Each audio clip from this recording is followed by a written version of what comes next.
शेतकरी मित्रांनो, खरीप हंगामात सोयाबीन लागवड करत असताना जर तुम्ही फुले दुर्वा वाणाची लागवड करत असाल तर हा व्हिडिओ तुमच्यासाठी आहे. कारण आजच्या या व्हिडिओमध्ये आपण सोयाबीनच्या फुले दुर्वा KDS 992 या वाणाविषयी थोडक्यात माहिती जाणून घेणार आहोत. त्यामुळे हा व्हिडिओ शेवटपर्यंत पूर्ण पहा.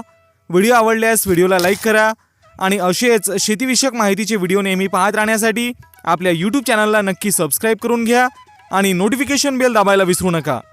तर मग चला सुरू करूयात आजचा हा अत्यंत महत्त्वाचा व्हिडिओ.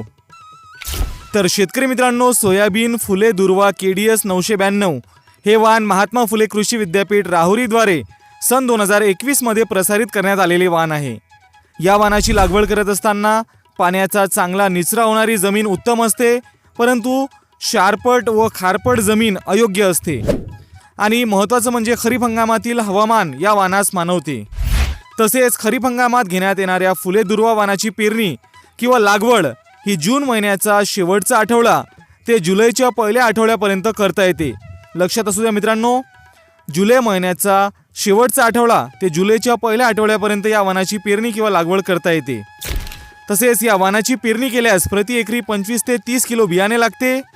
आणि या वाणाचा पीक परिपक्वतेचा कालावधी हा 100 ते 105 दिवसांचा असतो. म्हणजेच 100 ते 105 दिवसांचं हे वाण आहे. योग्य नियोजन केल्यास या वाणाची लागवड केल्यास 25 ते 30 क्विंटल प्रति हेक्टरी उत्पादन घेता येते.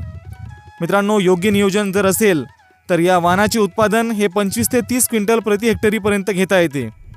आता या वाणाची वैशिष्ट्ये आणि गुणधर्म याविषयी बोलायचे झाल्यास दक्षिण महाराष्ट्र, तेलंगणा, आंध्र प्रदेश आणि तमिळनाडू राज्यासाठी या वाणाची शिफारस करण्यात आली आहे.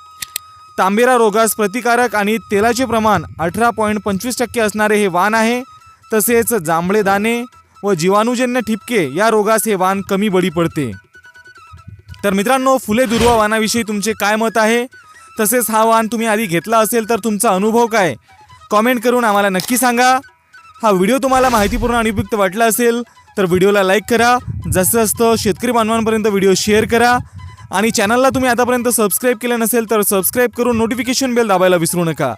तर आजच्या व्हिडिओमध्ये एवढंच. भेटूयात पुढील व्हिडिओमध्ये नवीन माहितीसह. धन्यवाद.